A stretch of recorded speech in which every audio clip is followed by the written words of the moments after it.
empathy will be the most disruptive thing that we can do to create real change, both for our immediate inner circle, as well as potentially for the nation.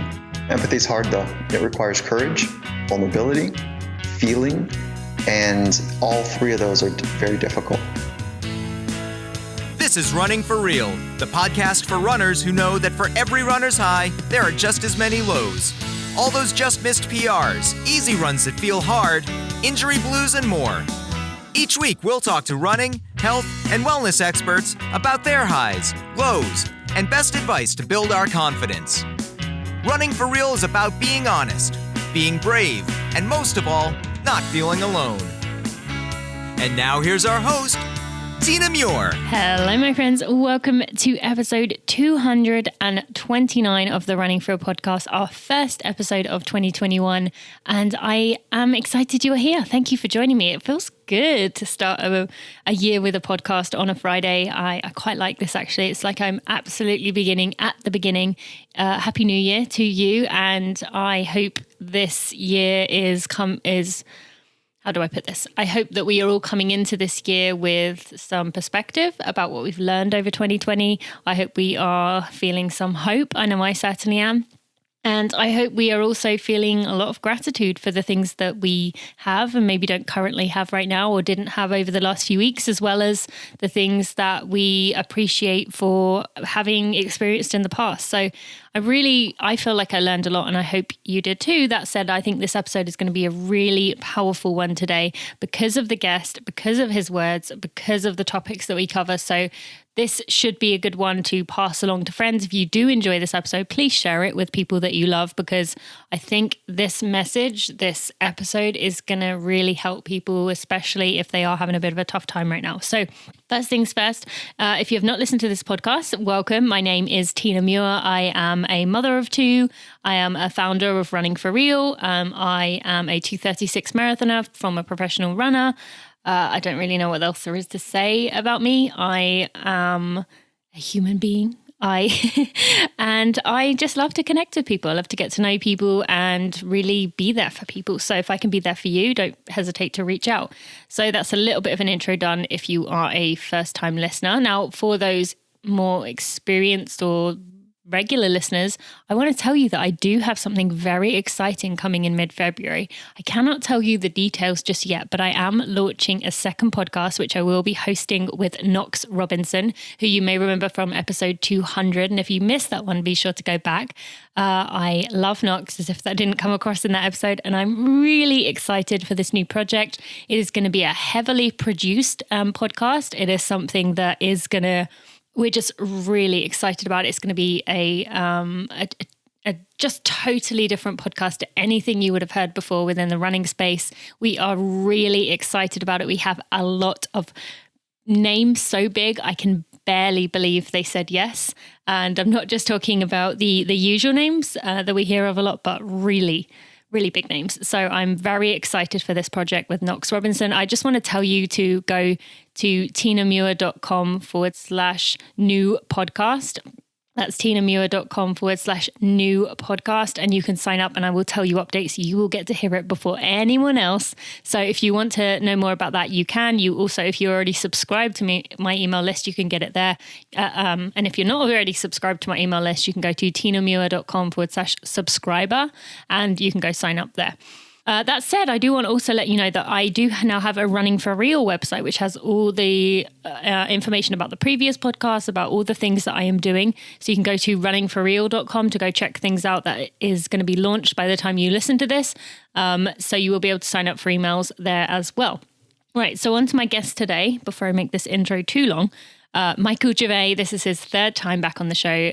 If you have listened to my podcast before, you will know Michael Gervais is one of my absolute favorite people to interview. In fact, I would honestly say my first interview with him was one of my top 3 favorites of all time, maybe even my favorite. I just love this guy and I really think his advice is just the best. He is the performance coach for the Seattle Seahawks. He is a sports psychologist, performance psychologist by trade. He also is the host of the Finding Mastery podcast, where he has interviewed some incredibly big names, Glennon Doyle, Brene Brown. He has interviewed all kinds of people up and down the spectrum that you will know and recognize. And this episode, we're going to be talking a lot about 2020 and how tough it was on us, about optimism, pessimism, realism, mental imagery and visualization. So if you're having a tough time seeing the future in a positive light, this is going to help. We're going to talk about grit. We're going to talk about a loss of friendships that you may have experienced. I know I have in 2020 and how that is tough. And a relationship working well when people want to be successful. Is it possible to have good relationships in your life and be successful and be chasing big goals? So these are going to be some really exciting topics, and I'm excited for you to learn more. We're just going to take a moment to thank one of our sponsors. We'll just go to thank Momentous, and we write to this episode with Michael Gervais. Thank you to Momentous for sponsoring this episode of the Running for Real podcast. I am really thankful that Momentous is a partner of mine, and I love to hear that you have been trying out their collagen peptides and are really enjoying it. It's really cool to see you tell me what the differences are you notice by taking those collagen peptides, which is that premium collagen supplement optimized for highly active individuals.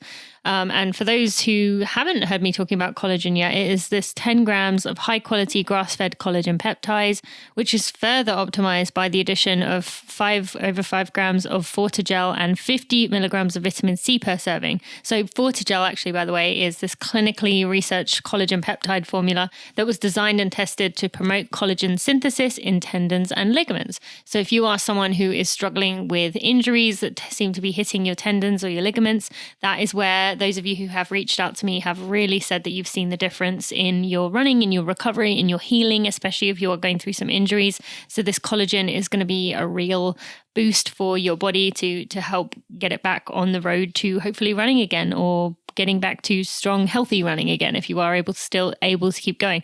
And that vitamin C, that's a necessary cofactor in collagen synthesis. And by consuming vitamin C alongside collagen peptides, it will increase the effectiveness of collagen supplements like this Momentous collagen peptides. You can use this for daily long-term joint health, resilience against injury, and you can also get back to running after injury a lot quicker, which is something that I know many of us will benefit from. I know a lot of us overdid it in the last few months with training a bit too hard, maybe not taking care of ourselves in other ways. This is one way you can help give your body a head start, a quick start back to healthy recovery.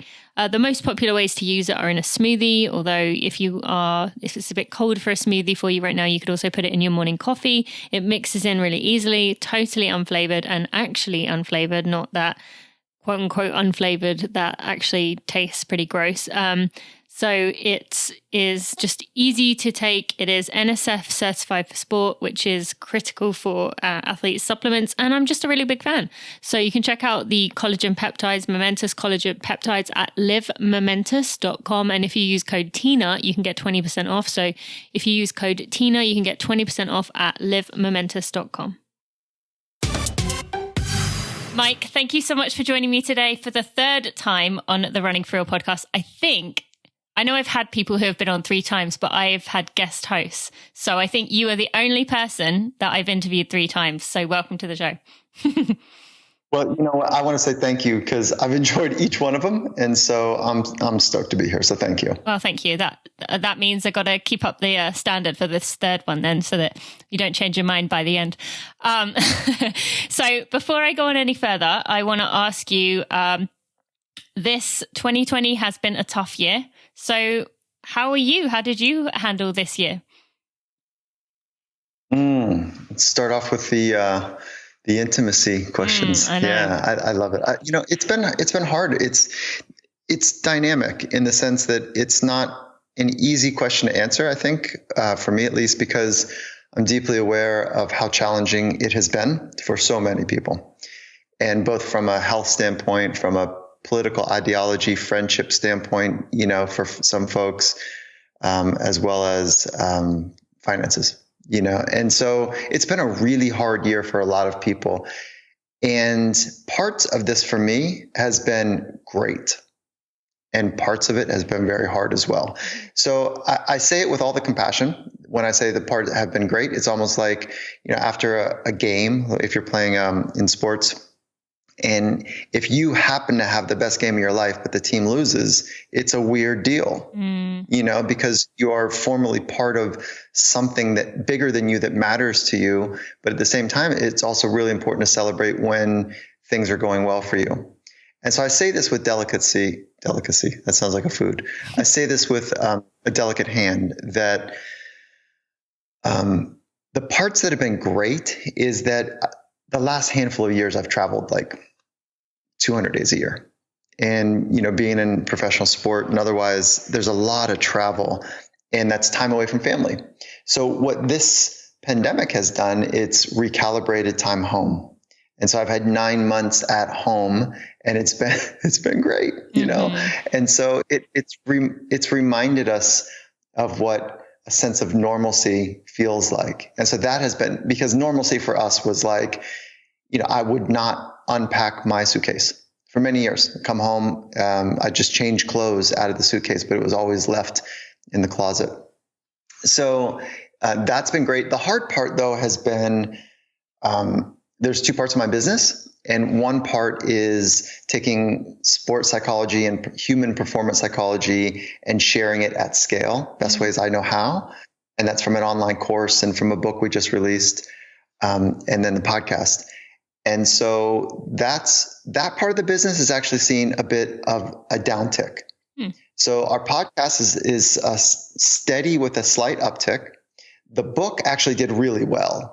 But you know how book deals work is that there's more of an upfront interest than there is for the authors than there is like on the back end. So, but that did really well early, and so I feel like it's a good body of work to represent what we're doing. But our online course has actually taken a little bit of a downtick, and the reason it's taken a downtick is because it is a significant investment in self. It's $499. And for some people, that's like nothing. It's easy. But for most people, it's significant, but it's the first way that they've invested in themselves formally, maybe for their mind. And it's a big investment. So we're figuring out, we're pivoting, we're bringing everything we have from our intelligence, our moxie, our grit to stay true north on our mission here, which is to help, humans flourish by living in the present moment more often. Yeah. And so our submission is 1 in 5 people in any community that we're in. So that's kind of the variance on the scale stuff. But then the service business, I have 1 client a month. And this month I had 9 people that wanted to get in. And so that part has been a pretty radical increase. So it's a bit like an equalizer. Like there's some great parts, there's some hard parts. And then I'll just end it with this, is that everyone in my intimate circle has been healthy. And so that's an obvious gift. Yeah, absolutely. I'm curious with you saying about the course. One of my good friends, Sarah Canny, and I often talk about, and she is a big fan of yours as well, so I know that she would be interested in this. We talk about how a lot of the time on social media or in courses and other things, this year it's felt very much like if you want to put something out that is helping people to access that mental side of them, to be better, to strive to be their best self, a lot of it is people, like especially with social media, they don't want that right now. I don't have the brain capacity to look internally. I'm just trying to survive. Do you think any part of that is with the course, not just the money, but also like, oh, this is not the time for me to be looking internally and focusing on myself when I'm just trying to look after my family, or I'm trying to keep everyone healthy?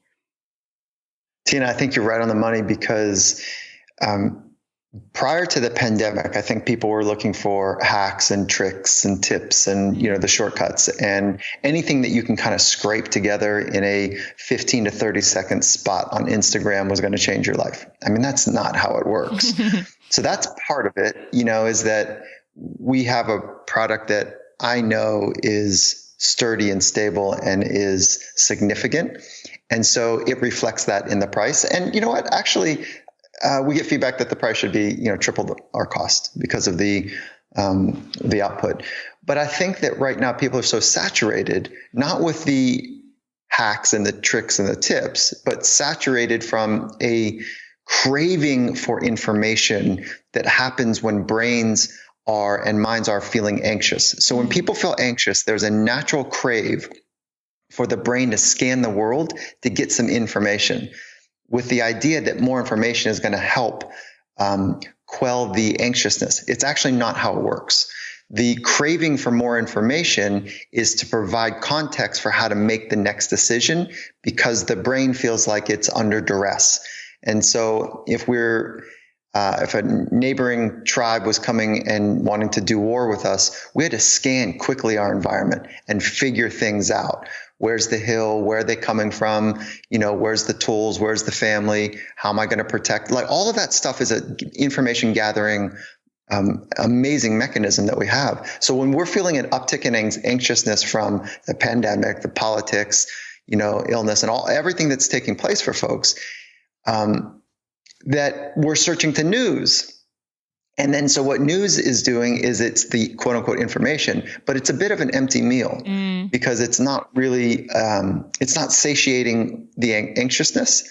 It's not providing information that's going to help. And so what is essentially taking place for people right now is that there's an externalizing of their agency. Okay, what does that mean? Agency is that sense that I create and co-create my inner life. My life period. I co-create with my environment, with others. But what's happening hold on, pause. I'm getting too excited. The most dynamic people on the planet, they work from the inside out. And so what that means is that they dictate their experience in life independent of the circumstances. So people that are struggling, their external environment dictates their internal experience. Okay, so where am I going with this? Is that many folks, when they feel anxious, are looking outside of themselves to fix the inside. It's not going to work. And so they're saturated by that. And then so to your point, when it's like, hey, invest in yourself, take this course, buy this book, do this thing, they're going, are you kidding me? I just want to have a glass of wine. I want to feel like I don't have to think and solve. And you're asking me to think and solve and feel? Come on. Mm-hmm. But actually, now is the time. Now is the time, to be able to, it's not going to be later, right? Now is the time to invest in your inner life, your psychological skills, the way you organize your inner life. Now is the time. And I'm doing some research on Isaac Newton, and you might know this, but I didn't know this, that he created basically some of his most amazing insights and principles and laws during the plague. No, I didn't know that. And so it was during the plague, 1 in 6 people in the UK died during the plague. Mm-hmm. And so what he did is he isolated, and he liked that. He liked that isolation nature, so he could go deep. And so think about that. When you're so purpose-driven and you're so clear about what matters to you, you use whatever the conditions are around you to accelerate your purpose in life. Whether there's a mountain in front of you or a river in front of you, I feel like I'm going to sing it like ain't no mountain high, song here. Like whatever it is around you, that you use it towards your purpose. And if your purpose is not clear, as you recognize, Tina, life gets really hard because the mountain is an obstacle rather than an opportunity. So what has this year taught you about people in terms of, I've noticed a very distinct difference in there's some people that are like, I just want it to return to normal. I just want it to return to normal. And they're almost like repeating that, like, just get through it. Just get through it. I just got to get through it. It'll be normal, quote, next year. I just want to get to that. And then there's some people who have taken this time to be like, all right, this is a tough situation. I'm going to find the silver linings, but I'm also going to see what is going on inside me that I can work on. That's what I've learned about 2020 with this, not just divisiveness in other areas, but particularly with the approach to 2020. What have you found in your experience? I love the question because it is pulling on kind of what the real impact underneath the surface is for people. And just like money and fame and positions of power are accelerants accelerants of personality. Mm-hmm. Same is true here. So the pandemic, 2020, many crises that we've experienced, racial injustice, illness, political divide, there's a reawakening that's taking place for people about their true approach to life. Just get through it. Well, 2020 is accelerating that approach. Use it as an opportunity to go deeper. Well, 2020 is going to accelerate that. If relationships matter, 2020 will accelerate that. If you're on the cusp of a relationship that is falling apart, 2020 is going to accelerate that. So I think that crises, which is we've had many of them this year, is a natural accelerant towards change. And that change is reflected by your personal philosophy and how you approach life. There's no right and wrong. There is productive and malproductive, if that's a word, like unproductive. There's definitely that taking place for us. But I say this with like some compassion because, man, it's hard. I don't know. I think back often, like if I didn't know what I know, if I didn't spend the last 25 years studying the psychology of excellence, I think I'd be pretty screwed up right now. Mm-hmm. Well, and I think everyone has that time, don't they? Like we've all had periods of like, I just wish I could. For me, I mean, I'm in the US. I haven't seen my family in over a year. I have no clue when I'm going to see them. All I want is, well, not all I want, but one of the things I want is to see my family, for my parents to meet their granddaughter. But I've had to, so I'd like to say I have a growth mindset, but then I still crave that normal so that my parents or I can get on a plane. So yeah. Sorry, I interrupted you there. No, that's it. Growth mindset's, I think it's an important concept to pay attention to. And having a growth mindset is really easy over, a cup of tea or a glass of wine, good conversation with friends. Mm-hmm. Like growth mindset is easy. But what happens is as soon as we feel stressed, as soon as we feel threatened, as soon as we feel as though it might not go according to plan and we have a bit of anxiousness on board, we revert back to a protective, aggressive, defensive, fixed, if you will, mindset. So how do we become more open and eloquent in adjusting to the unfolding, unpredictable unknown is by training our mind. We're not training our mind how do you say this? Training your mind to be more calm and more confident and more focused and having a framework that sees opportunity as opposed to threat. Those are all trainable sub-skills to have an open learning beginner's mind. So it's not like you just make a decision, I'm going to be a growth mindset. Everyone I know thinks that they are. I don't actually know anyone that says, you know what? I am the reason people around me suffer. I'm actually quite closed-minded, and my perfectionist and irritability. That's a good thing. I think more people should be like, nobody says that. Everyone I know thinks that they are kind of like an additive into the world, into their community, and if people just understood them better, or if people weren't such jerks, that life would be better. So what I'm suggesting in this little narrative here is that it's really important to take a deep look at yourself. Mm-hmm. And whether you are the jerk or not, it's hard to identify that. But whether you are fixed or open as a mindset, I would bet that double down and investing in some of the core capabilities to be fluid in life, like training to be calm, training mindfulness, training confidence. Those are very mechanical skills that are practiced no different than sets and reps in gym for physical training. That's true. Yeah, that's a good way to look at it, definitely. Okay, so something I hadn't thought about this before we started talking, but I think this actually is quite applicable to a lot of people and it relates to what we were talking about just there.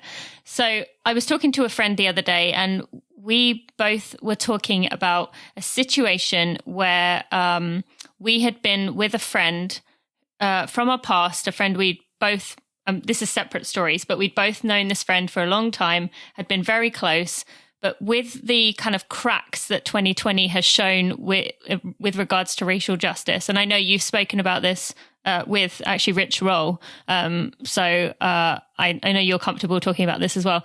But the cracks have shown that some people like myself, I'll just talk about myself, has exposed some friends who aren't prepared to change, aren't prepared to say, I am racist, I have been racist, I'm working on being an anti-racist, but I still have racist tendencies.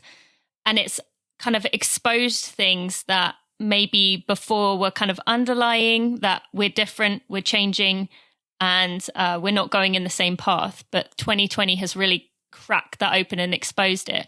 Now, this friend and I both said that we are feeling somewhat of a grief period over that friend of, wow, I think actually this friend has served their purpose in my life and I need to move on if they're not prepared to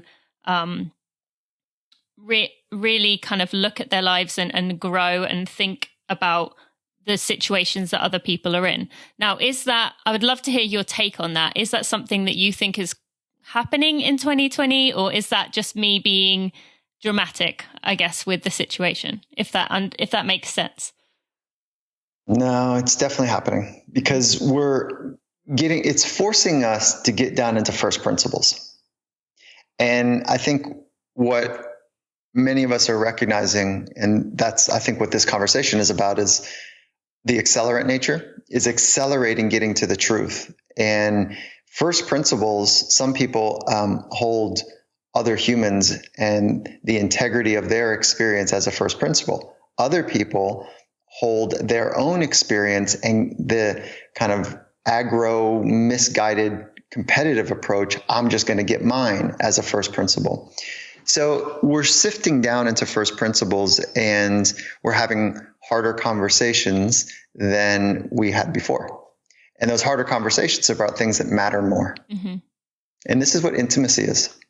Intimacy is having conversations that are difficult to have, and to do so in a way to hold tenderness. That's what intimacy is.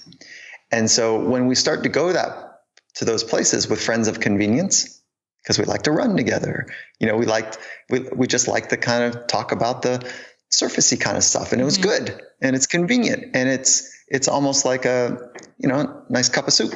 It's like, it's good. That we're starting to have conversations about first principles that are forced upon us, and for good reason, because we've been talking about, I don't know, like the easy stuff in life, when actually we have been complicit in a system that has exploited a particular gender and a particular race. And then I would add races. So that's why the BIPOC terminology is really important. Yeah. Black, Indigenous, people of color. But also, I'm not sure that, why are we not including women in a larger narrative right now? And I don't know. I don't understand. I mean, I get why we're right on the pulse of injustice that we have. When I say we, white people have benefited from. I do understand that, and I think it's great. I think it's phenomenal. Mm-hmm. I get worried that we're not going to see the change that many of us hope. I do get worried there. I get worried that the biases and the comfort that many of us work from is far greater than the pain and the empathy required for the change. So if you don't know somebody who has deeply suffered, let me say it this way. When you know somebody who's deeply suffered, let's say it's an intimate family member, and they have deeply suffered, and there was a victimization to their suffering, that you do whatever it takes for them. Mm-hmm. And because you care and you have empathy. And then if, let's say that there's the unfortunate part where they kind of added to it, overcomplicate the narrative. It's like, well, they had a chip on their shoulder or something. You still can get down into the suffering, and you can overlook the chip on their shoulder that they kind of caused the arguments that they're always in or something. But you still understand their suffering. Mm-hmm. That's how we help people change. So, and that's how as a collective society we change. All that being said, is empathy will be the most disruptive thing that we can do to create real change, both for our immediate inner circle, as well as potentially for the nation. So empathy is hard, though. It requires courage, vulnerability. It requires feeling, and all three of those are very difficult. Mm-hmm. And surely things you can't push onto someone. You can't say, it's not like you can say, try being more this, because for most people, it just isn't going to work that way. It's kind of years of development to get there. Just under 50% of the population voted for our president, who, in all practical purposes, seems to lack empathy, period. Not even like a little bit of empathy. And I know right now somebody's hearing this and saying, oh man, you drank the Kool-Aid, dude. Maybe. But I'm going to err on the side of the way I feel when people say certain phrases. Mm-hmm. And when I hear somebody say, hey, you can treat women this way, you can treat people from, over there from shithole countries that way. Like, I go, what? That's not leadership. Mm-hmm. And it's not the leader I want. Mm-hmm. And so, my wife's family and my wife are from Cuba and El Salvador. And so like, I'm upfront and close about what it means to be brown, as close as I can be as a white man. So, it is harder. Mm-hmm. How about it? It's harder. And if you don't recognize that, there's something wrong with you. Thank you to Athletic Greens for sponsoring this episode of the Running for Real podcast. Michael Gervais is also a massive Athletic Greens fan. He has it every day as well. I just want to add, as I keep forgetting to mention this, and I recently got my family, my sister and my parents Athletic Greens, and my mum, let's just say, is not the greens type. She is not really a fan of many green vegetables. And so getting her to drink this was something that was going to be way out of her comfort zone. I told her to put it in when you get the bottle, to fill it all the way up to the top. So those of you who have already got it, fill it all the way to the top, put 1 scoop in and leave it in the fridge overnight, or have the water in the fridge overnight and then pull it out and pour it in. I find that makes it taste really enjoyable. It's a good dilution for me. And I actually really enjoy drinking it. And my mum is actually really enjoying drinking it, which is really hard to believe, and also shows you how good Athletic Greens actually taste. But I do recommend adding more water than they recommend on the packaging. So I want to add that out there. I just want to say, tell you a bit more about Athletic Greens. So it's 75 whole food source ingredients, including lots of vitamins and minerals. You can get the antioxidant equivalent of 12 servings of fruits and vegetables, and you're going to get a lot of those hard to find nutrients that you're not going to get otherwise. It's got adaptogens, it's got prebiotics, it's got probiotics. It is really going to look after your immune system, which we definitely need this time of year more than any other time of year. It's also going to look after your gut health. It's going to give you that protection, and you get a free 1-year supply of vitamin D3 K2, which is critical this year more than any other year of our lives, or maybe not as critical as 2020, but pretty close at this point. And you will get a 1-year free supply. That vitamin D3 is going to help protect you, keep you strong, keep your immune system high. And I have not found anything that compares to Athletic Greens. That you will not find a more comprehensive supplement on the market. Rich Roll loves it. As I said, Michael Gervais loves it. Tim Ferriss, this is his favorite supplement. It is really a fantastic product. And you can get that 1-year free supply of vitamin D3 K2 plus 5 extra free travel packs by going to athleticgreens.com/Tina. That's athleticgreens.com/Tina. At least take it through these first few months of the year. It's really critical to be doing. And you can go to athleticgreens.com/Tina to get that special offer.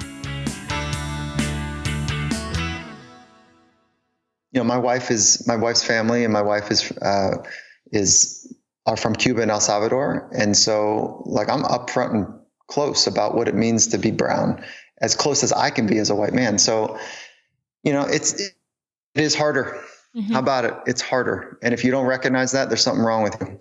Mm-hmm. So from a psychologist's perspective, did you listen to the Brené Brown podcast with Joe Biden by any chance? No, I did not. Oh, no, you should listen to it. It's so good. Yeah. Brené, I think I've mentioned this to you before, that Brené is like my favorite person in the world, apart from you. No, sorry. Brene is always up there. Oh, she's amazing. But she did a really good job. And just hearing the empathy come from him, and I've mentioned this before on this podcast, but he would say, he would just be talking in a sentence and he'd say in the women and men. He said the word women first. And I thought that was really special. Or just the wording that he was using. It was so natural. It wasn't scripted. It was just really, really, I definitely recommend listening to it, and anyone else listening. For sure. So another characteristic that you did cover in Compete to Create, we're going to start diving into some of the things that you covered in your Compete to Create Audible original. Is it called an original? Audible original? Yeah. Mm-hmm. Yeah, it is. So optimism. Now, I asked you about this the first time I interviewed you, and I want to dig into it a little bit more because I just watched last night a movie. I'm a big fan of the documentary The Secret. I pretty much live by that. And there's a movie out about The Secret, which I watched last night, and it talked about kind of, believing that you deserve things and you're going to work for things, and if you really show what you want, it will manifest in your life. Now, I mentioned to my husband that I mentioned to you last time, my dad is a real pessimist, like the most pessimistic person anyone could ever meet. But he says, I'm being a realist. I'm limiting my expectations. Now, if I think about this a bit deeper, when it comes to performance and just in life, expectations, when you have an expectation of how things are going to turn out, that actually often doesn't help you, because then you're putting pressure on yourself. You're saying, I have to do this, I need to do this, or I will X, or I am a X. So what's the difference between optimism and expectations? And then related to that, how would you say pessimism, saying they're realists, fits into this? Yeah, it's a good conversation because it is it's down to one of the fundamental approaches. Mm-hmm. So we talked about kind of first principles before, and this is a fundamental approach, which is, how do you think about your future? How do you interpret events that take place in your life? And it has to go through a filter. Mm-hmm. And that filter is that, I think the future is going to work out. Or, future's hard. I don't think it's going to work out. And so that's a first filter that things need to go through. And what's amazing is that is a learned experience. So we learn whether to be pessimistic or optimistic. Now, there are some reasons to be pessimistic. And again, pessimism is that first filter, like, hey, things don't work out, protect yourself. In some instances, that's really smart, because you know what? Sometimes things don't work out. But as a general rule, we're talking about, does all the information that comes in, do you filter it through this screen that says, it ain't going to work? Now, why would somebody do that? Because they've either learned that from somebody that was helping them with safety, or they've been burned in their life. Mm-hmm. They've really got some scar tissue that they've seen and experienced some really hard times. So the aftermath is to create some protections so they don't do it again, right? So they don't get trapped or duped again. Mm-hmm. Now, on optimism, again, we need to learn it. And naive optimism is dangerous. Okay. This naivete that, hey, it's all going to work out. Let's use a bad example or a horrific example of an abusive relationship. And let's say the two people in this relationship, one is being abused and the other one is the abuser. And the one being abused, verbally, physically, whatever, comes through an experience after just getting abused and says, you know what? I forgive you. And it's just going to work out. I know it's just going to work out. And then they go and talk to one of their friends who sees a black eye on them and says, it's going to change. I just know it's going to change. It's naive because that other person is not doing the work. Mm-hmm. They're still doing all of their behaviors that are going to lead to the next cycle of abuse. Mm-hmm. Abuse tends to be have these little mini cycles. And so that's naive optimism, and it's dangerous. It'll keep you stuck. Now, Realism, okay? What does that mean? That people that think the future is going to work out don't deal in reality? Well, there are some extreme optimists that certainly don't deal in reality. They're borderline psychotic. That we're not talking about them, right? Mm-hmm. But when we study optimism, here's some of the findings that are amazing when it comes to optimism. People that are optimistic have an increased happiness and a decrease in depression overall. Kind of big, kind of rock first. People that are optimistic, there's a linking to motivation and a sense of resiliency. There's a linking to increased hope and joy in life. And a matter of fact, MetLife did a study. MetLife, the agency, the insurance agency, they hired, to cut the study short, they hired a subgroup of people in the sales department that were highly optimistic. They tracked them for 2 years, and they outsold their non-optimistic folks by 57%. Mm-hmm. So what does that mean? Optimism also is a performance indicator. So people that are optimistic also report that they see their job as a calling rather than just kind of grinding at work.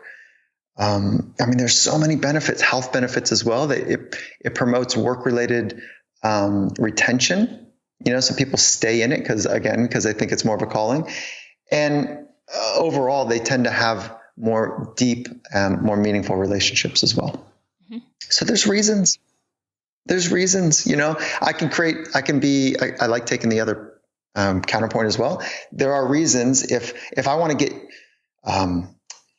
entrenched in the value of pessimism, I can argue that there's some problems with optimism too, but they're really quite small. So I don't think it does us good to entertain that side so much. And I think you brought up the good point that, the most important point is that it is good in some situations to have that problem solving aspect of things, of what could go wrong. And even you talk a lot about visualization. You want to include, I was a big fan of visualization when I was running as an elite, and I used to sit there and just envision it, but things going wrong and how I would navigate it. Like thinking to myself, oh, that was a really tough patch, but I made it through and now I'm feeling okay. Like envision getting to the other side of that. So yeah, obviously that's How often would you do mental imagery when you're running? Before my first marathon, which I tanked, by the way, I did it every day for 6 weeks, morning and night. But I envisioned it going perfectly every time. Perfectly. So when it started going wrong, it went really wrong. But that said, I finished that race. I've mentioned this multiple times. I have no memories of the last 4 miles, just autopilot. I just can't remember anything. I basically felt if there's a photo of me finishing and I was folded over in half, I'm not kidding. Like I was folded 90 degrees. So that part of me, I think, had at least either my mental side of me or my physical, I'm not really sure, maybe you can tell me, but had somehow autopiloted that for me to finish no matter what. And to this day, I've never been able to push as hard as I did that day. And that was 2014. But to answer your actual question, when I would do it and it was successful, I would do it every morning when I woke up. And each day I would pick something to go wrong for probably about 6 weeks before. Yeah, I think the ratio that I found to be most valuable is like an 85-15. So 85% of the time seeing yourself, kicking ass, mm-hmm. Like working on some technique, having great alignment or strike posture, if you're running, whatever it might be. But then 15% of the time seeing yourself in a compromised situation and then working it out. Yeah. Slowing it down, seeing how you make decisions, feeling your way through it, making small adjustments to posture, whatever it might be. And I can't find any research on that number, 85-15. It's just something that makes great sense to me. And I first learned it in helping cage fighters. Mm. And so there was a cage fighter that I was working with. It was a championship fight in the UFC. And his opponent is somebody who is highly skilled at something called the triangle choke. So it's a triangle choke where your competitor pulls your arm into their waist. He's on his back, pulls your arm into their waist, and then he wraps his legs around your neck. And essentially, because your shoulder is kind of cinched into the deal there, that you can't get out. It's really hard to get out. Imagine someone, grown adults' legs wrapped around your neck trying to choke you. Mm-hmm. And the opponent was kind of the best in the world at that. And so in the camp, there was an idea where, no, Gervais, why would you have him thinking about that? He's going to put himself in that position. Like, to your point earlier about the law of attraction, I said, no, that's not how this works. He needs experience in that. Physical experience, he needs mental experience as well to create the worst case scenario, to become familiar with it. Mm-hmm. And I have zero hesitation about, if you see it, it will happen. I don't see it that way. The way that I understand it is that you have to put material work into whatever it is you want in life. And if you leave it to an autopilot experience, that material work is really about survival, because that's your brain's job. And so the work is then just scanning the world to figure out how to move away from danger. Yeah. But I'm sorry, one last note here. But if you really want to create something different than the brain's default, which is just survival, then you have to put in the work. And just seeing it doesn't mean it's going to happen. When you see it and feel it, you're giving yourself a repetition at solving it. And I think it's a little Pollyannish to think that none of us are going to get through this life without some trauma. So let's build the skills to deal with trauma, whether that's in sport and or life or whatever. Hi friends, time for another Black-owned business to celebrate. And I just want to actually mention that any of these Black-owned businesses that I mention, you can actually find on my website by going to tinamuir.com/anti-racist. And that will give you resources, links to all the Black-owned businesses I have mentioned, things to read, things to watch, things to do, companies that we are supporting and pledging money to. There's just a lot of stuff on there. So you can go to tinamuir.com/anti-racist to find any of these. But today I want to tell you about Teas with Meaning. So Teas with Meaning is committed to providing organic loose leaf tea blends and authentic tea experiences. It was developed in the heart of Oakland by educator and tea connoisseur Kamilah Mitchell, who is a brain tumor survivor and cancer warrior. After she was diagnosed with cancer in 2017, she began learning about these herbs that can assist with the new diagnosis, and she created these tea blends from these learned herbs, and she learned how to organically grow and cultivate. She used these to nourish her community and promote knowledge of the ingredients without compromising taste. So they have over 20 tea blends. Some of their best sellers are the Cheers tea, the La Luna, and the Sunrise and Seventh Heaven. You can go check those out. They also have some seasonal blends, 3 to 5 of those every season. And they just have a great social media page if you want to go check that out as well. So you can go to withmeaning.org. That's withmeaning.org, where you can learn more about Kamilah. And you can go get yourself some tea. So check it out, withmeaning.org. I think it's a little Pollyannish to think that none of us are going to get through this life without some trauma. So let's build the skills to deal with trauma, whether that's in sport and or life or whatever. Yeah, I think that's a great point. And actually a running example that you saying that made me think, and this was one I would use, was a runner's nightmare, especially for a marathon or something, is a stomach upset. Like, that is not the thing you want to be dealing with. So I would always envision being like, I definitely need to go to the bathroom. I would envision myself going in, but then coming out and running again and saying, okay, all right, well, I went, let's calm down. You got that out the way. You're okay. And so then, but then not only did that have me the problem solving, so if it happened, I knew what to do, but it also then made me aware of within my diet, what can I do to avoid that? Because that is not the thing I want to do. So I think it helps in multiple ways And I would say I probably was about the 85% you mentioned, which is interesting hearing you. I have heard you say that before, but it is probably what I would have said. Yeah. So really cool. I think it's intuitive. I don't know the research around it, but I think it's intuitive. Mm-hmm. Can I ask you a question? Mm. Yeah. So my son is, he's 12 and he's testing for his black belt in a couple of days. And so he's really excited about it. And there's a series of tests. It's like it's a lot. It's like a half day of testing. Oh. And it's really interesting that his grandmaster, one of the tests is that he's running 3 miles under 33 minutes. And so for a 12-year-old, it's a good clip, 11 miles a minute. It's a good clip. But he has to do it on an empty stomach.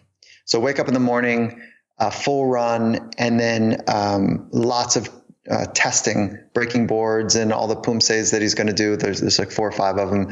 And then there's another kind of intellectual test that he's got to do, or knowledge test, I should say. So my question is about nutrition and running in the morning on an empty stomach. For me, no problems. Like 3 miles, it's easy. But if you're going to do something really hard, so 3 miles for a little guy is pretty hard. How would you eat the night before, the day before? And when would be the last time that you would physically train? Yeah. Well, physically train, you mean, so if he were to do a run the day before, or you mean anything? Yeah. Strike that one. I actually know the answer to that one. I'm more interested in the nutrition the night before. Yeah. The night before. I mean, that's interesting. So he runs on an empty stomach because he gets the stomach upset? No. His grandmaster, all of them have to go through this half-day experience on an empty stomach to get down into the deep resources of their mind. I see. So that's part of it. Okay. So then I mean, it's as boring as it is. It's white, plain foods. For me, that's what I personally recommend. I did when I was actually at my top level, it was a sweet potato and almond butter. That is what I personally liked. But I would say most people would go for a plain baked potato, banana on toast, white rice, or pasta. The night before? Yeah. Just because it's like very safe. Like it's foods that are probably not going to upset your stomach. What would you intuitively say then? Yeah, I was like... You're going to have like tacos and spicy food? Yeah, you know what? It's funny because I wasn't even thinking about spices. I was thinking more like macronutrients, which is like, is carbo loading old? I think it is. Yeah. But like, right, that's an old thought. So like, is it like a 40-30-30 ratio, the night before? Is it just a normal food, that whatever he normally eats, less than some of the spices? Yeah, I would say remove spices for sure, and probably remove some of the highly fibrous stuff. But yeah, for me, I would say I would probably have a baked potato and some chicken, or some rice and some chicken. I actually preferred rice to pasta. But yeah, you don't, and that's the thing I've had to tell people over the years is, carbo loading is kind of out of the picture for the most part, but you don't need to like make your meal either 100% carbs, or you don't need to be like, I'm going to carbo load and eat 2,000 calories in one go to make sure I'm fueled. I actually did do that once. I ate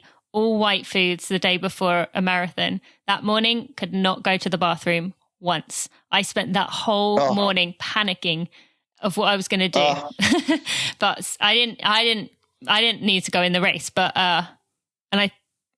that was actually my second fastest time, but I spent that whole morning absolutely in a panic. But that was because I probably had 95% white carbs that day before. So don't do that either.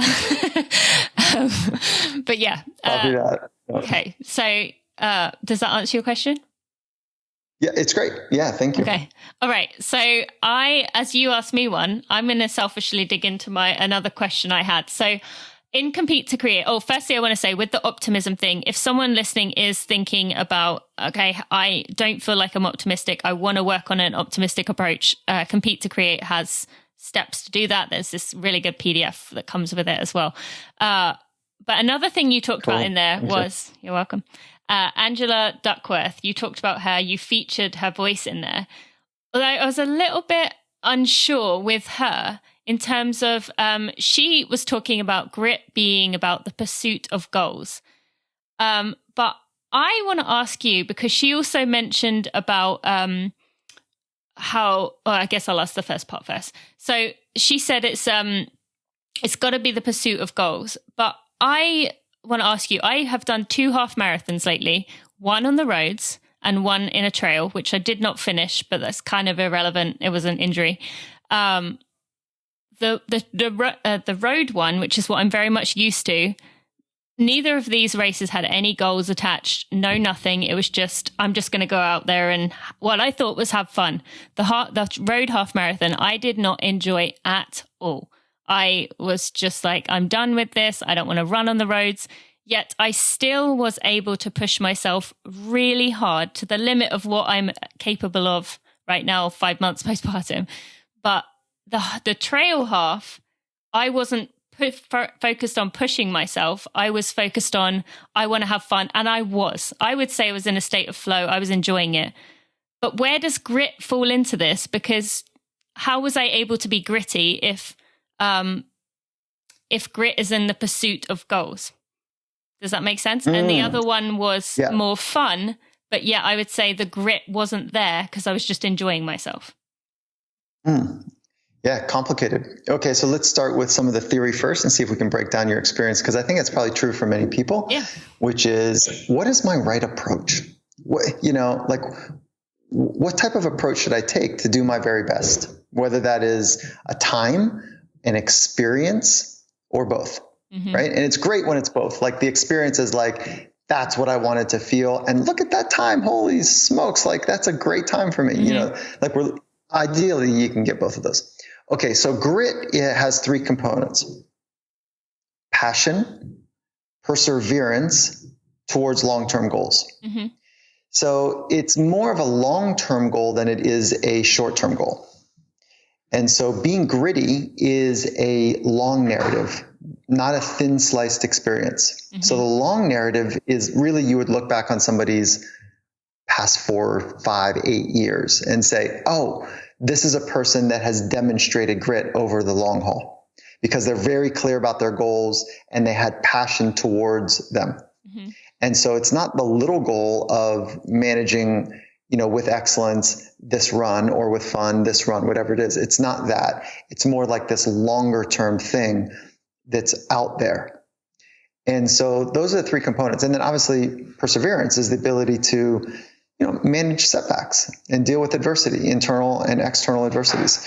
And, it's those 3 components. Now you can get a thin slice of grit like today, when you stick with something that's really hard and you stay with a certain set of vibrance and it's laddering up to a longer goal. Yeah, you could look at a thin slice of it for sure, but really grit is about the long approach in life. Okay. Now, that being said, I want to add one more, and then we'll get into your scenario. Is that on the Finding Mastery podcast, I think I'm up to like 280 interviews, and we ran the first, 150 transcripts through a machine learning algorithm that we wrote, a team of researchers wrote for us. And we ran it through to see if we could find the themes and the streams and the insights from these brilliant minds that have come through the podcast, including Brene Brown. And so, okay, rub it in. Thanks. Okay. I'm just going to give you that one a little bit, but she was awesome. And her and everyone else in there that's in there says, they actually did not set clear goals. That was not one of the markers in our conversations about them being extraordinary. Rather, they were more interested in experience, like the way it felt to do their day-to-day work. They certainly had long-term goals, but that was not a driver. It was the experience and it was purpose. So it was really a purpose-driven identity, not a goal-driven identity. And so I just think that that's materially important for this part of the conversation. Is that our goals important? Sure. Yeah, that's good. But when we sit down with some of the most extraordinary people on the planet, they're more interested in how they want to engage in life as opposed to what they want to accomplish. Take it for what it is. So with all of that, what do you hook around to your question that you're asking? I think that makes sense because it's more of, an approach that I think maybe the trail race was, kind of that state of flow. And so there wasn't a need to be gritty. And maybe because I did drop out 2 miles to go, it would have got there. But then the road half, that would kind of align with what you were saying there, because I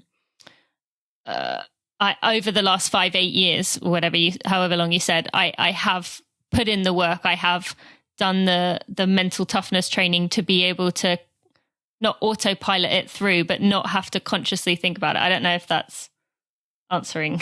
I see. Yeah, that's the reason I wanted to ask you back is because I want to hear how you're thinking about it. The way that I hear it is, okay, what is the right approach to go and when I'm going to do something hard, do something challenging? Should I have some goals or not have some goals? I think goals are cool, but the higher order piece is, how does this experience ladder up to my deeper purpose in life? So what's the reason that I'm doing this thing? And then how do I want to experience this thing that I'm going to go do? And I would bet you want to experience it in kind of right at the edge of suffering and right at the edge of feeling like you're at capacity, because that is where our body becomes most alive. Yeah. And so there's something about you that you like that, something that most people that do endurance-based stuff, whether it's endurance in thought, they're trying to solve something deep in a business standpoint, or in a religious standpoint, or ideological standpoint, or from the body perspective. There's something that we like about being in that uncomfortable state. So this is another opportunity to be in that state. That makes sense. Fill in the race state. Yeah. So that's how I approach it, which is like, right, I'm training so that I can get into that sweet spot between right at the edge of suffering, but right in control of, capacity, kind of in that sweet spot where it's actually fun to get there. Cause that's hard to get to. Cause if it's all suffering, it's just too much. Like there's something so scratchy and edgy about it. It's like, what am I doing? And sometimes, yes, in training, we need to stay in those experiences. And sometimes we need to actually listen to ourselves and pull out of it. Not to overcomplicate it. No, that makes sense. And I think a lot of my listeners will be hearing you saying this and saying, but wait, I thought me setting a goal, that's the only way I'm going to get out the door. So just for anyone who's thinking the other direction, that like, I can't train, I can't do this stuff, I'm not gritty naturally, I need a goal. What would you say to that person? Yeah, I say good. I think it's a really good mechanism, because it does put a bit of a scope around what you're doing.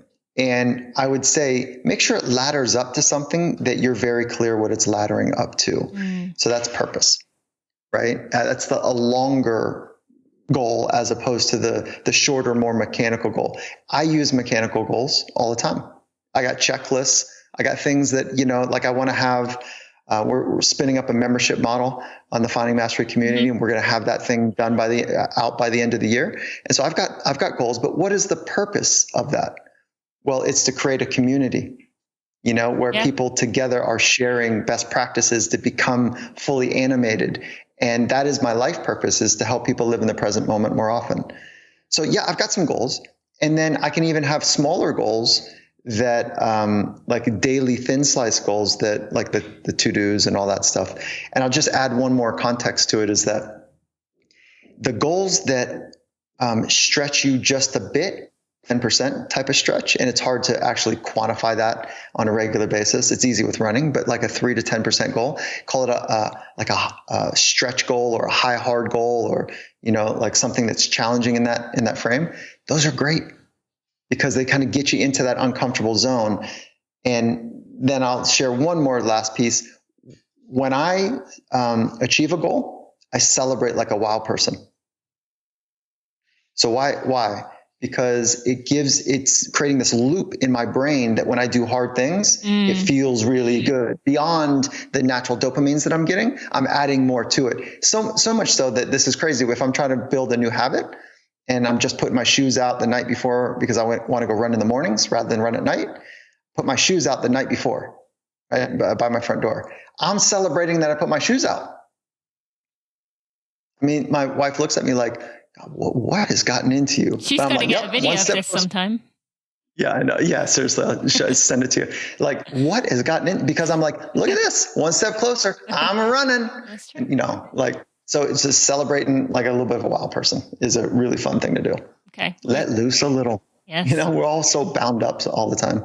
Mm-hmm. I actually asked Rich about that when he was on the show, about if he celebrates when he, has Matthew McConaughey come on, or someone who is a big, a next level for him. And he said, even for him, he has to consciously do that, which sounds just, it's hard to believe that you could have, talk to Matthew McConaughey and be like, yeah, it was fine. Or, I mentioned last time I talked to you for you about going on these things and bigger things, or working with Microsoft or whatever, and taking that moment. But it's something a lot of us don't do without a conscious thought to do it. So thank you for mentioning that. Yeah, so this year, at the beginning of every year, I don't set a resolution, but I set like a very clear intention on how I want to explore this year, like the way. And so for me, this was the year of play. What a year to pick that. I would have no idea that intention would be so tested this year. Yeah. So to be playful is something that I practice every day, because I kind of set that as, call it a goal for the year, but I set that as something that I want to do better at. Mm-hmm. And so I'm a pretty serious person, so playing is, there's a freedom that I'm enjoying in the playfulness. So would you say that you have followed through with that? Yeah, I think I'm doing a pretty good job at it. There's no one that's judging or scoring me on it. It's just kind of my personal, like, yeah, you're doing pretty good. I've had some anxiety this year, no joke about it. I'm trying to figure out businesses and making pivots and adjustments, and there's been hard times. Mm-hmm. But yeah, like I'm working my ass off to play. How about that? That's good. That's work hard to play hard. So I don't even know how to reword that. Work hard and play hard. No, working hard to play hard. Yeah. Yeah, there you go. All right. So the final thing I'd just like to ask you about here is, again, I had a conversation with a friend about seeing people who have been, quote unquote, successful in one area or another, but you see their relationships in their life, either like a marriage failing, have bad relationships with their kids, coming across as, you can see the loneliness through what's going on with them. Can you tell us, like, how can you strive for excellence in your career or athletic performance without losing that healthy relationship with the people that matter the most to you? Ooh, I mean, it's hard. This is a hard question. I've asked this of a lot of people because it's been so important to me personally, because there is this absorption that I have in my life to be the purpose that I have, and the real deep interest in this beautifully complicated science of psychology. Mm-hmm. And so it's consuming for me.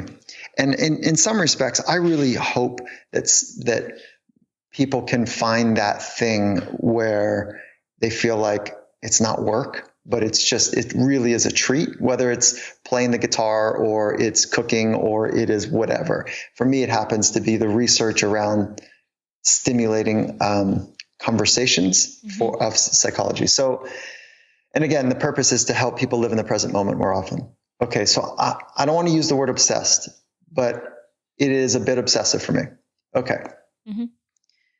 Now, how does that relate to relationships? Well, boy, there can be a cost here. Yeah. And so I've created suffering in my family, my loved ones, because of it. And it's the most painful part of my life, is knowing that my selfishness, my consumption for wanting to understand more and give more, has caused pain for the people that I have the most intimate relationships with.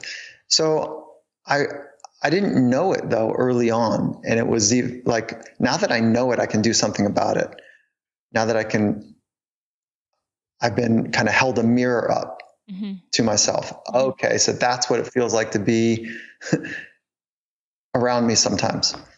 And so I think your question for me, one, it hits home. Two, it's not simple because there's real stress and pressure that comes with getting into the thin herd of anything. The thin herd meaning the rare space where people are pushing into really exciting, but oftentimes challenging / dangerous / critical environments. And that can be in entrepreneurship. Every entrepreneur out there knows exactly what I'm saying. If, Tina, as you're spinning up your bit here, like on the podcast, exactly, do I leverage this or can I actually let go of the other things that's bringing in income? Or, there's all of that in there. So this has been a common thread for many of the folks that I've sat with, is that relationships have been the hardest part. And also for many of them, not all, the most meaningful part. So it is like this civil war often that takes place for folks. So let me get really concrete on how I think we can do better with it. One is be great at being where you are. So I've let go of this mythical ridgeline that I'm going to have some sort of balance in my life.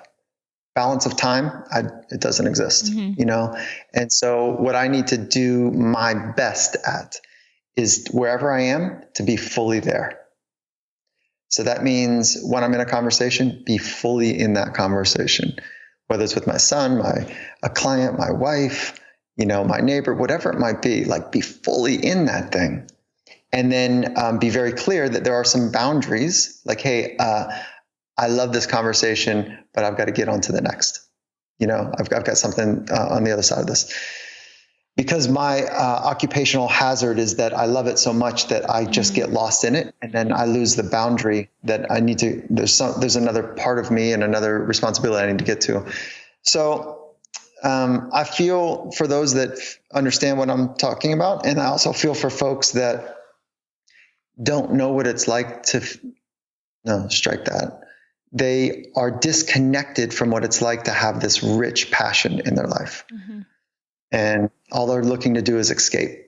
Alcohol, drugs, running, there's a lot working, there's lots of ways that people are just escaping. So I feel for that part of the human experience too. Yeah, no, thank you for saying that. And thank you for your honesty with you as well. I mean, I've spoken many times about when I was running as an elite, how I did feel so selfish. I could see it in my family's eyes that I was saying that my dreams, my goals were more important than theirs. And it's very much been a thing I've wondered about. And thank you for sharing that you too struggle with this. But as you said, the being mindful of where you are and being in it is the biggest thing. So on that note, that perfectly works into, we are going to wrap up here. I will put links to Compete to Create and your social media for people to go find you. But anything else you would like to tell the listeners as we go into 2021? Yeah, Tina, I've forgotten. Have you taken the online course that we built?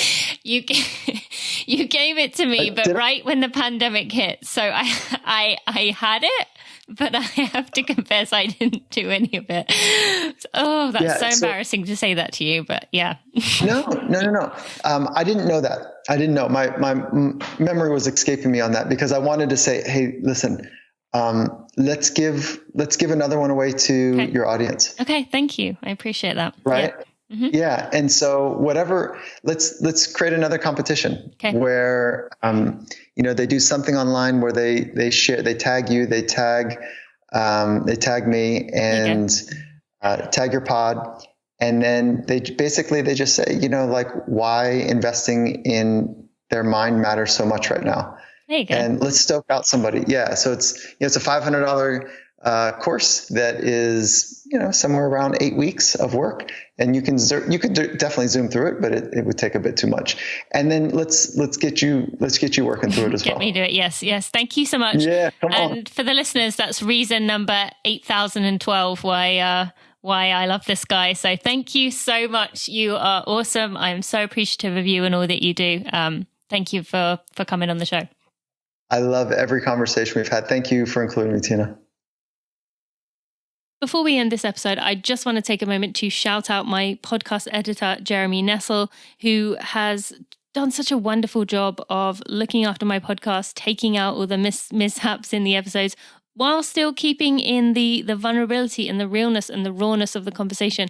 This is not one of those podcasts where I take out the ums and the ers and the sometimes the delay in words, because I think it's very important to keep that authenticity. We're surrounded by perfected and manicured everything, and I think it's really important that Running for Real stays that way. So thank you to Jeremy for your work. I also want to thank Maria Vargas and Amber Moore, who are also part of my team. They've been a big part of this community and me being able to build this brand. So just want to give them a shout out too. All right, let's get right back to the end of this episode. I told you that was a good one. He is just the best. I could listen to him talking all day long, and I do spend a good chunk of my time listening to him. In case that wasn't already clear, he is one of my favorite people to listen to. If you've not listened to Finding Mastery by now, go listen to it. He actually had a recent episode a few months ago with Tiana Bartoletta, and that was a really good one. She is a runner herself, an Olympic champion actually, and her episodes, she's been in a few of his, are really, really good. So definitely go listen to Finding Mastery if you have not already listened to that. Also go find him on social media, who drops these knowledge bombs all over the place. They are just really good. I want to mention you can find links to everything we talked about in the show notes at tinamuir.com/episode 229. That's 229.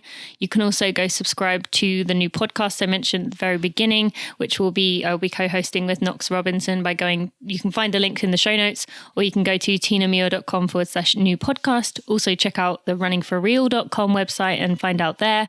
And I just want to take a moment to thank our sponsors, who are Momentous and Athletic Greens. You can get 20% off your order at Momentous. Go to livemomentous.com and get that the collagen. You can get the creatine or the Elite Sleep. Those are my 3 favorite products. And if you use code TINA, you can get 20% off your order at livemomentous.com. And also to Athletic Greens, you can get a 1-year free supply of vitamin D3K2, as well as 5 extra travel packs of Athletic Greens with your order. I just want to say with that, to remind people that I actually fill the bottle all the way to the top of the bottle they give you, and then use fridge cold water. I find it tastes much better that way. I actually really enjoy it that way, but room temperature, I'm not really a fan. So I know some of you have asked me about the taste, and they do recommend a bit less of filling it up a bit less, but I prefer it filling up more. So that's just my little tidbit there, and I drink it. I actually really enjoy drinking it when I do it like that. So give that a try. I think that's about it. As we go on into 2021, let's be thinking about what we want to make this year, what we want to learn from this year and learn from last year. So I hope this episode was helpful to you. If I can do anything else to help you, please use the contact form on my website. I'll be happy to. And I will see you next Friday. Thank you so much for listening. Thanks for listening to the Running for Real podcast. Be sure to check out tinamuir.com for show notes and even more helpful running information.